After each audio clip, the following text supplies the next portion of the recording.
Hey guys, welcome back. This is going to be my concealer routine using Mary Kay products, the steps that I take, the products that I use to cover my dark circles, and also kind of improve how my skin looks before I apply the rest of my makeup. So I'm going to start by applying my face primer.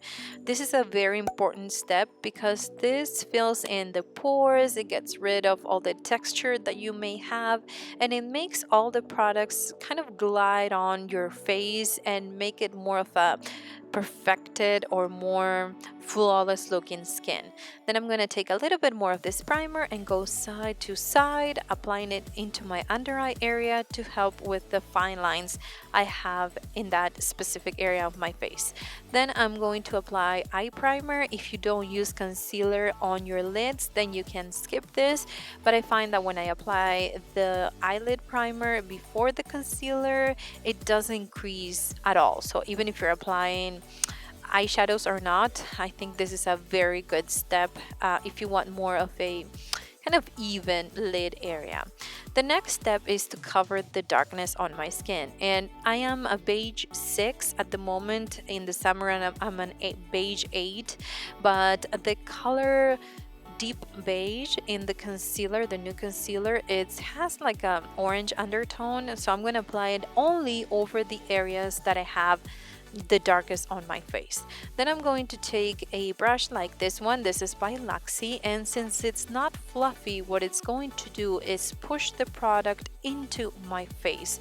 So it's not going to move it from side to side, it's not going to blend it, it's actually going to push the product in just to make sure that I can get the most coverage out of this concealer, which already has great coverage.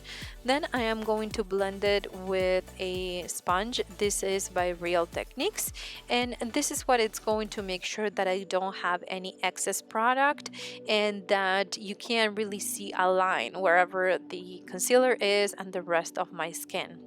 Then the step number 5 is to apply the foundation. I already have a foundation routine with this foundation. This is going to cover all the orangey things on my skin. So if you want to see that routine, it will be linked on the top of the screen right now. But then I am going to blend it. This is like a fast forward version. I'm just blending it with the sponge.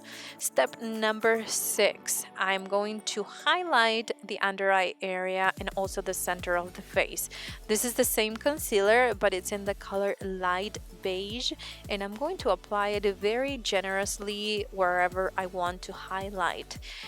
So it's going to be under my eyes and the center of the face. Now my number one tip is, if you want to highlight with this, just wait for about 30 seconds until it's kind of tacky, and that way you can keep most of the product on your face highlighted, give it even more coverage, and at the same time, you're just, when you are going to blend it with the sponge, you're not picking up product, you're actually blending it and kind of pushing it into your skin, creating that light effect to look a little bit more natural. Sometimes when we apply a brush, it doesn't look the same to me, so I find that waiting the 30 seconds and then blending with the sponge is the best way to go for me.